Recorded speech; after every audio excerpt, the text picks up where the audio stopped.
कि मैं टारगेट कर रही हूँ अमानत साहब को टारगेट करी, नहीं मैं किसी को टारगेट नहीं करी, मैं वो वाली बात बता रही हूँ जो सच है।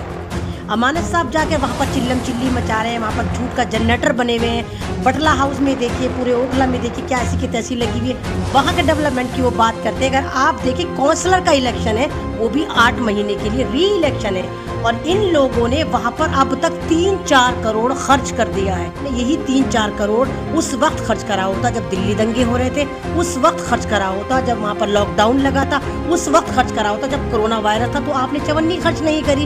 वो बादशाह चुना था, उस वक्त आपने हमें मरवाया। हमें किस बात की सजा मिली थी? हमें सजा दी थी आपने एनआरसी बिठाने की, आपने हमें सजा दी थी शाहीन बाग बिठाने की। ये वही केजरीवाल थे जो कहते थे अगर दिल्ली पुलिस मेरे हाथ में तो 2 घंटे चाहिए, मैं शाहीन बाग हटा दूंगा। वाल के चेहरे पे रौनक देखिए, वो अमित शाह से ज्यादा थी जब ये लाशें गिन रहे थे। और ये क्या कह रहे हैं, हाँ हमने काम करा। आप गांधी समाधि पे जाकर बैठ गए, यानी समाधि पे बैठने का मतलब ये था कि आप इंतजार कर रहे थे कि मुसलमानों की कितने कब्रें और खोदी जा सकती हैं। मरा कौन था उसमें? सारे हजारों मुसलमान मरे, घर उनके जले, कारोबार उनके लुटे, और उसके बाद आपने मास्टरमाइंड बता के तमाम लोगों को जेलों में करवा दिया। ये आप पार्टी क्या बात करती है? आपको तो खुद याद होगा, आप मीडिया कर्मी है। कौन था मुस्तफाबाद से इनका काउंसलर?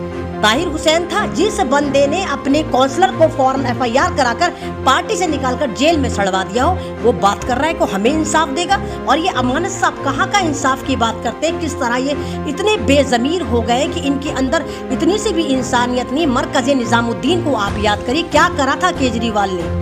आपको खुद पता है कि मरकज़े निजामुद्दीन पे ताला लगाने वाले केजरीवाल थे जब कोरोना वायरस आया था, और अभी तक ताला लगा हुआ है। पाजी इशराक, झूठ बोलना बंद कर, इतना अपने आका को खुश मत कर कि तू दीन से ही खारिज हो रहा है। वो दीन में भी नहीं मानते लोग, उसको तो खाली हाजी बिल्ला कह रहे हैं। उसकी फोटो देख के ऐसा लग रहा है कि खून पीने के लिए तैयार बैठा। कौन इज्जत करता है? वहाँ चौहान बागर का गली गली का बच्चा उसकी पोस्टरों पे थूक रहा है। और अमानत साहब, आपको तो शर्म आनी चाहिए। आप वक्फ बोर्ड के चेयरमैन है, शर्म नहीं आती? ओखला की एक मस्जिद आपने करी, वक्फ बोर्ड के अंडर में करी। कर क्या रहे हैं आप वक्फ बोर्ड के साथ? उल्टा आप कह रहे हैं दिल्ली दंगों में आपने 26 करोड़ बांटा। एक बंदा लेकर आए ना, आप दिखाएं उस बंदे को कि जिसको आपने 1 रुपया दिया हो। चले मेरे साथ शिविर, मैं चलने को तैयार हूँ आपके साथ। उन्होंने कहा दिल्ली दंगे में जो पीड़ित लोग हैं उन्हें जो है बिल्कुल सबकी मदद की गई है। अगर एक भी बंदा, एक भी शख्स ऐसा बाकी हो तो आप ले आए। उन्होंने कहा है सबकी मदद की गई है, फिर आप किस बिना पे कह रही हैं? नहीं तो अमानत साहब मेरे साथ चले ना, जहाँ पर इन्होंने पैसा बांटा, 26 करोड़ बांटे, कोई 26 रुपए नहीं बांटे। भारत न्यूज़ 91 में आपका स्वागत है। इस वक्त मैं सोशल एक्टिविस्ट और बहुत ही ज़्यादा चर्चे में रहने वाली महिला ऐमन रिजवी जी यहाँ पर मौजूद है भारत न्यूज़ 91 के मंच पर।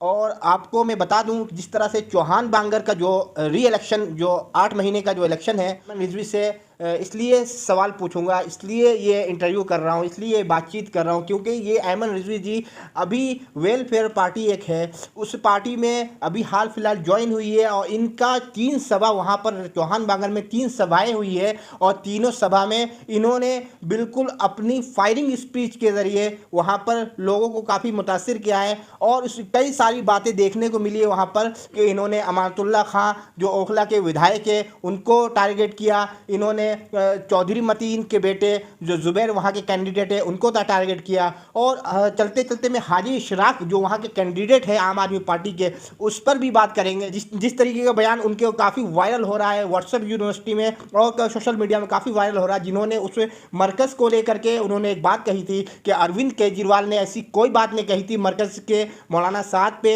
एफआईआर वाली बात जो उन्होंने साफ सिरे से इनकार कर दिया। हालांकि नेशनल मीडिया ने भी ये अरविंद केजरीवाल की वीडियो चलाई थी और काफ़ी ज़्यादा लोग देखे थे उसको, और सोशल मीडिया में भी ये वीडियो अभी भी मौजूद है। तो उन्होंने ये सरासर एक साफ झूठ बोला। क्यों बोला, आइए इसी मसले पे बात करते हैं ऐमन रिजवी जी से। आपको क्या लगता है कि वहाँ पर जो चौहान बांगर का जो री इलेक्शन होने वाला है, तो आप तो एक तरफ कह रही है कि अगर यहाँ से आम आदमी पार्टी जीतती है तो वहाँ से अरविंद केजरीवाल को क्लीन चिट मिल जाएगा, एक तरफ कांग्रेस के जो कैंडिडेट है चौधरी मतीन के जो बेटे हैं जुबैर, तो एक तरफ वेलफेयर पार्टी।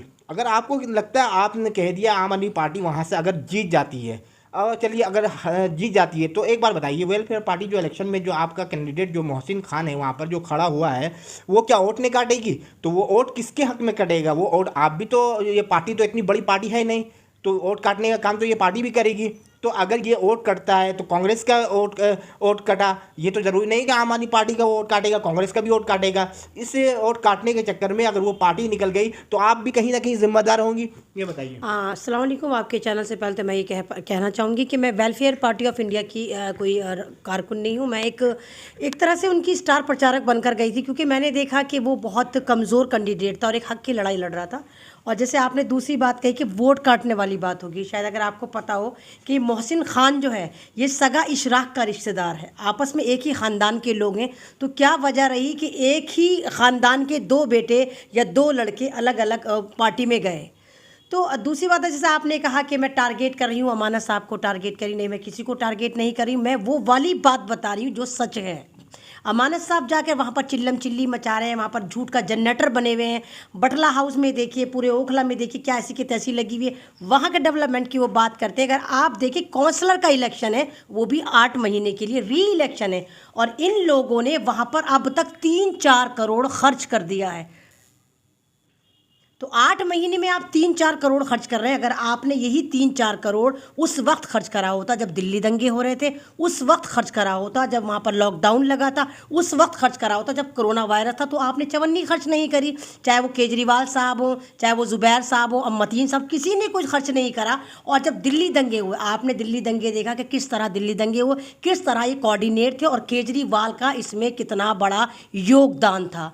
किसी भी कैपिटल में, किसी भी मुल्क की राजधानी में दंगे होना एक तो चलिए एक आम बात मान लेते, लेकिन लगातार 4 दिन तक वो दंगे होना ये दर्शाता है कि वहाँ की जो स्टेट गवर्नमेंट है उसका पूरा सपोर्ट था। आप ये कह रही है कि ये जो दिल्ली दंगे जो आम आदमी पार्टी ने करवाया है, तो आप जहाँ रहती हैं ओखला के विधायक अमानतुल्लाह खान ने तो एक साफ सिरे से इसे नकार दिया है कि दिल्ली दंगे में आम आदमी पार्टी का, अरविंद केजरीवाल का कोई हाथ नहीं है। तो उनके कहने से क्या होता है? केजरीवाल कोई गली मोहल्ले साफ करने वाला, नाली साफ करने वाला भंगी तो नहीं था।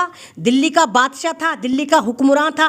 किस तरह के हुक्मरान थे कि आपके ही इलाके में जब हमने आपको बादशाह चुना था उस वक्त आपने हमें मरवाया। हमें किस बात की सज़ा मिली थी? हमें सज़ा दी थी आपने NRC बिठाने की, आपने हमें सज़ा दी थी शाहीन बाग बिठाने की। ये वही केजरीवाल थे जो कहते थे अगर दिल्ली पुलिस मेरे हाथ में तो 2 घंटे चाहिए, मैं शाहीन बाग हटा दूंगा। ये हम तो नहीं कहते थे, ये इन्हीं का तो आका कहता था, ये अमानतुल्लाह का ही तो आका कहता था, हम तो नहीं कहते थे। फिर मैं कैसे मान लूं कि दिल्ली दंगों में केजरीवाल का हाथ नहीं था? और आप देखिए जब दिल्ली दंगे हो रहे थे तो केजरीवाल के चेहरे पे रौनक देखिए, वो अमित शाह से ज़्यादा थी जब ये लाशें गिन रहे थे। और ये क्या कह रहे हैं? हाँ हमने काम करा। आप गांधी समाधि पे जाकर बैठ गए, यानी समाधि पे बैठने का मतलब ये था कि आप इंतजार कर रहे थे कि मुसलमानों की कितने कब्रें और खोदी जा सकती हैं। मरा कौन था उसमें? सारे हज़ारों मुसलमान मरे, घर उनके जले, कारोबार उनके लुटे, और उसके बाद आपने मास्टरमाइंड बता के तमाम लोगों को जेलों में करवा दिया। ये आप पार्टी क्या बात करती है? आपको तो खुद याद होगा, आप मीडिया कर्मी हैं। कौन था मुस्तफाबाद से इनका काउंसलर? ताहिर हुसैन था, जिस बंदे ने अपने काउंसलर को फौरन FIR कराकर पार्टी से निकालकर जेल में सड़वा दिया हो, वो बात कर रहा है कि हमें इंसाफ देगा। और ये अमानत साहब कहाँ का इंसाफ की बात करते हैं? किस तरह ये इतने बेज़मीर हो गए कि इनके अंदर इतनी सी भी इंसानियत नहीं। मरकज़ निज़ामुद्दीन को आप याद करिए, क्या करा था केजरीवाल ने? आपको खुद पता है कि मरकज़ निज़ामुद्दीन पे ताला लगाने वाले केजरीवाल थे जब कोरोना वायरस आया था, और अभी तक ताला लगा हुआ है। आम आदमी पार्टी के जो अभी चौहान बांगर में जो कैंडिडेट है हाजी इशराक, उन्होंने तो साफ कह दिया कि ये वीडियो डॉक्टर है, ये वीडियो बिल्कुल फर्जी है, जो उन्हें बदनाम किया जा रहा है। तो उनके कहने से क्या होता है? जहां पर उनको लोग हाजी कहते थे, अब पाजी कह रहे हैं कि पाजी इशराक झूठ बोलना बंद कर, इतना अपने आका को खुश मत कर कि तू दीन से ही खारिज हो रहा है। वो दीन में भी नहीं मानते लोग, उसको तो खाली हाजी बिल्ला कह रहे हैं। उसकी फोटो देख के ऐसा लग रहा है कि खून पीने के लिए वो तैयार बैठा। कौन इज्जत करता है? वहाँ चौहान बागर का गली गली का बच्चा उसकी पोस्टरों पर थूक रहा है। तो इस तरह नहीं होता। आपने खुद देखा मरकज़ में इन्होंने क्या करा। और आपको याद होगा, आप भी मीडिया से हैं, कि जब कोरोना वायरस फैल रहा था तो यही केजरीवाल स्ट्रीम चैनल पर बैठकर कहता था कि कोरोना के इतने केस हैं और मरकज़ निज़ामुद्दीन के इतने केस हैं। तो यानी इन्होंने उस कोरोना वायरस को ज़बरदस्ती जिहादी बनाकर फिर हमें डेटे दिए थे कि सारे के सारे तबलीगी हैं, जमाती हैं, ये हैं, वो हैं। और अब आपका ही अमानत, हमारा अमानत, आपका अमानत, इस केजरीवाल का प्यारा सा अमानत क्या कह रहा है कि हमारे केजरीवाल ने मस्जिदों के इमाम को तनख्वाह दी। केजरीवाल की औकात है वो मस्जिदों के इमाम को तनख्वाह दे गई। हमारा जो वक्फ बोर्ड है वो हमारा है, ना तो वो अमानत के बाप का है ना वो केजरीवाल के बाप का है, वो हमारा वक्फ बोर्ड है, मुस्लिम वक्फ बोर्ड है। अगर दी है तनख्वाह तो वक्फ बोर्ड ने दी, ना कि अमानत ने दी, ना कि केजरीवाल ने दी। और अमानत साहब आपको तो शर्म आनी चाहिए, आप वक्फ बोर्ड के चेयरमैन हैं, शर्म नहीं आती? ओखला की एक मस्जिद आपने करी, वक्फ बोर्ड के अंडर में करी, कर क्या रहे हैं आप वक्फ बोर्ड के साथ? उल्टा आप कह रहे हैं दिल्ली दंगों में आपने 26 करोड़ बांटा। एक बंदा लेकर आए ना, आप दिखाएं उस बंदे को कि जिसको आपने 1 रुपए दिया हो,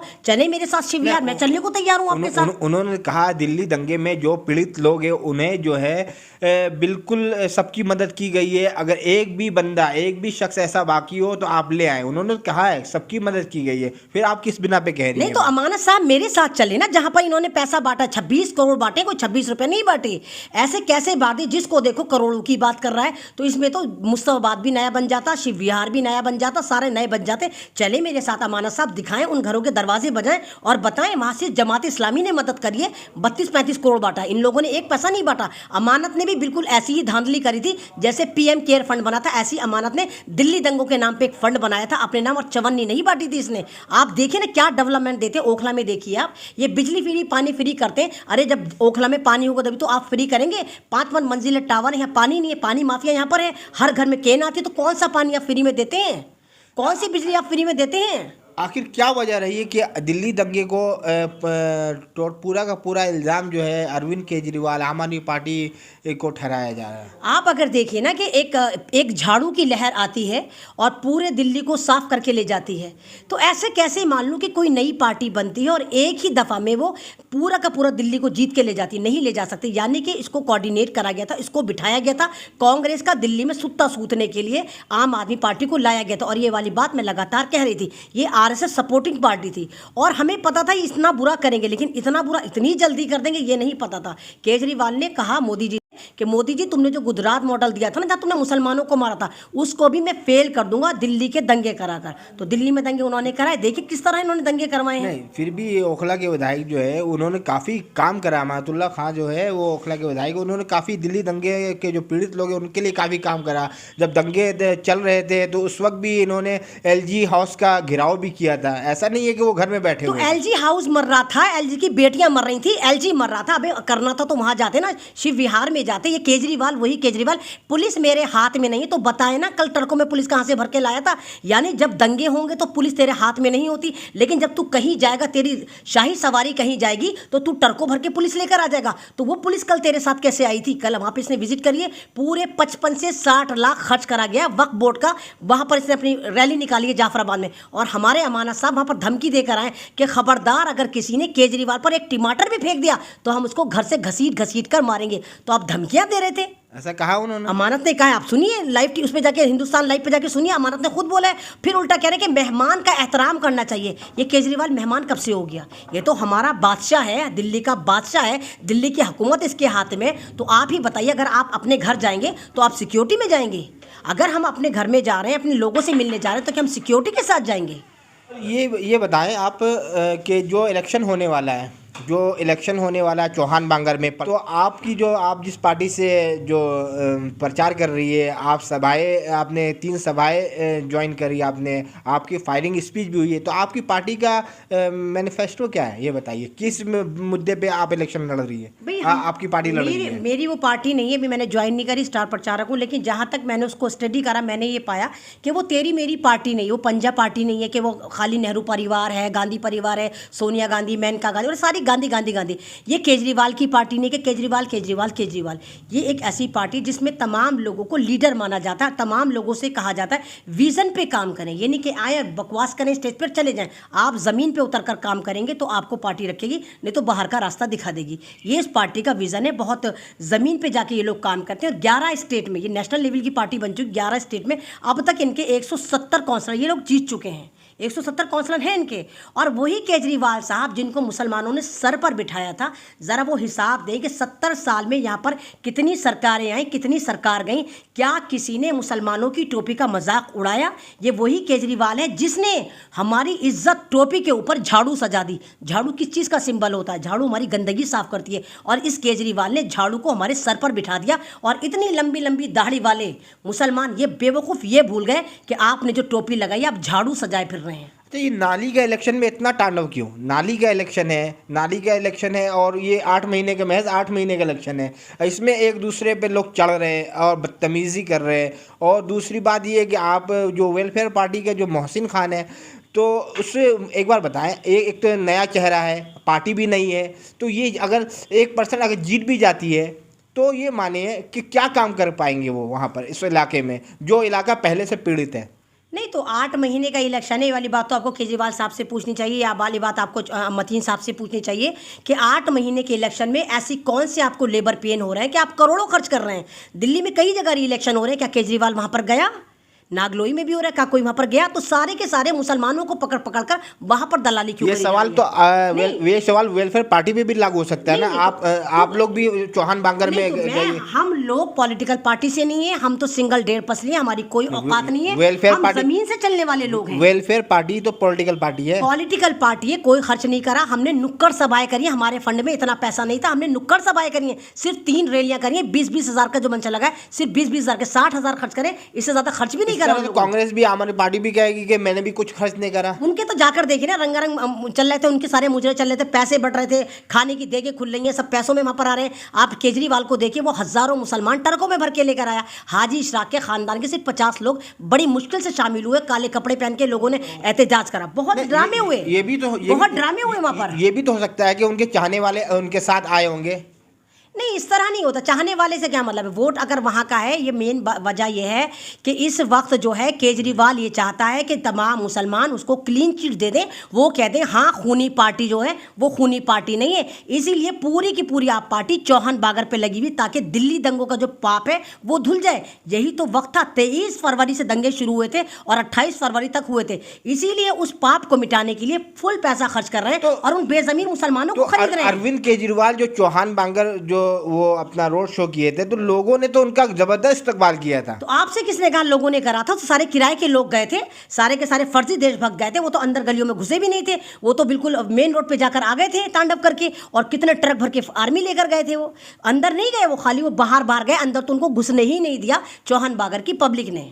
अच्छा, ये पब्लिक है, ये फर्जी है। जो कांग्रेस की जो सभाएं हो रही है वहाँ पर जो लोग हैं वो असली है, वेलफेयर पार्टी का असली है, और आम आदमी पार्टी की में तो भीड़ ही नहीं थी। वेलफेयर पार्टी में तो भीड़ ही नहीं थी, मुश्किल से मुश्किल 100, 200, 250 लोग थे। वो कोई हजारों की तरह थोड़ी थे जो केजरीवाल ट्रकों में भर के लेकर आया था 1000-1500 देकर। वेलफेयर पार्टी में तो था ही नहीं कितना पैसा कि बांटा जाता और फर्जी वोटरों को लाके तालियां बजवाई जाती, था ही नहीं उनके पास पैसा। लेकिन क्योंकि मैं हमेशा मजलूम के साथ खड़ी हुई थी, इसलिए मैं वेलफेयर पार्टी के साथ खड़ी थी। क्या आप एक तरफ तो अरविंद केजरीवाल का खुल्लम खुल्ला विरोध कर रही है, और कहीं ना कहीं ये पार्टी कुछ तो वोट लाएगी, 2000, 3000, 1500 तो वोट तो काटेगी ना। तो इसका बेनिफिट कहीं अरविंद केजरीवाल को चला गया। तो वोट काटने का मतलब क्या? अगले साल इलेक्शन होंगे तो क्या सिर्फ 2 ही पार्टी इलेक्शन लड़ रही होंगी? ये जमहूरी मुल्क है, यहाँ पर हर पार्टी को राइट है कि वो लड़े। ये तो वही बात हो, 2 पार्टी वाला मुल्क थोड़ी है ये। तो कितनी भी पार्टियां खड़ी हो जाए, तो हमारी पार्टी भी जो वेलफेयर पार्टी ऑफ इंडिया पहली बार खड़ी हो रही थी और उसको हक है। अब मतीन साहब का देखिए, मतीन साहब एक ऐसे कार्यकाल वहाँ पर थे एमएलए के जिन्होंने 21 साल वहां पर हुकूमत करी, और ये एक वाहिद एमएलए थे जिन्होंने सरकारी पैसा लौटाया कि जाफराबाद में कोई मुसलमान है ही नहीं कि जिस पर पैसा खर्च करा जाए। उस वक्त मैं वहीं पर रहती थी, ये बात मैं सुनी सुनाई नहीं बता रही, मैं वहीं की बेटी हूं। और उसके बाद इनके साहबजादे आते हैं, कहते हैं 8 महीने में हम लाइब्रेरी बना देंगे। तो जवाब दें छोने कक्का कि आपके अब्बा मियाँ ने वहाँ पर क्या बना दिया जो आप 8 महीने में लाइब्रेरी बनाएंगे? और जाहिल इब्ने जाहिल, इस वक्त तुम लाइब्रेरी बनाओगे जब पूरी दुनिया जूम पर पढ़ रही है, तो तुम वहाँ लाइब्रेरी बनाओगे? तुम्हारे बाप ने एक स्कूल नहीं दिया, एक डिस्पेंसरी नहीं दी, कुछ अच्छी वहाँ फैसिलिटी नहीं दी, क्या दिया जाफराबाद में आपने? और वो 8 महीने में लाइब्रेरी बनाने की बात करते। तो ये सारे मुद्दे भटकाने की बात है कि ताकि वोटर को बेवकूफ़ बनाया जाए। और मोमिन की पहचान ये है कि मोमिन वही कहलाता है जो एक होल से, एक सांप के बिल से एक बार डसा जाए, बार बार जो डसा जाए वो मोमिन नहीं, मुनाफिक होता है। चलिए एक बात, आखिरी बात करके ये बात ख़त्म करते हैं कि ये बताइए कि आपकी जो आप वेलफेयर पार्टी के जो प्रचार कर रही है, जो सभाएं जो उनकी, ये बताइए आपकी पार्टी वोट काटने का काम करेगी या नहीं? वोट काटने का काम क्या है? फिर तो वही वाली बात होगी जैसे मीम पार्टी को लोग बदनाम करते हैं कि अगर वो बिहार से जाके खड़े हो गए वैसे साहब कि वोट कटवा। ये तो डेमोक्रेसी है, और डेमोक्रेसी में हर पार्टी को हमारा संविधान उतना ही हक देता है जितना कांग्रेस को दिया, जितना आप पार्टी को दिया, इतना ही वेलफेयर को मिला। मीम पार्टी इतना ही मिला। मीम पार्टी को लोगों ने सर पे भी बैठाया है ना, ऐसा नहीं, तो वो फिर तो उनके चाहने वाले भी है। जहां पर जाएंगे शुरुआत वहीं से होगी ना। जब हम बीज डालेंगे जब तो फल निकलेगा, या बिना बीज के आप खेती करेंगे? यानी कहीं ना कहीं से तो शुरुआत होगी। अगर वो बाटा वहीं से खड़ा हो 8 गया। महीने के बाद जो इलेक्शन होता है उसमें शुरुआत कर लेती है। 8 क्यों नहीं महीने खड़ा करते? 8 महीने से तो देखेंगे। अगर पब्लिक 8 महीने में चुनती है तो पब्लिक के पास सब्सिट्यूट है कि सिर्फ 8 महीने आपको इन नागों को झेलना है। 8 महीने में अगर ये गद्दारी करते तो उठा कर फेंक दीजिए आप। बहुत शुक्रिया। ये थी ऐमन रिजवी जी, उन्होंने बहुत बेबाकी से अपना पक्ष रखा। दर्शकों, इस वीडियो को ज़्यादा से ज़्यादा शेयर करें, और फेसबुक पर देख रहे हैं तो वीडियो को लाइक और फॉलो करें, यूट्यूब पर देख रहे हैं तो सब्सक्राइब करें। बहुत बहुत शुक्रिया। जय हिंद।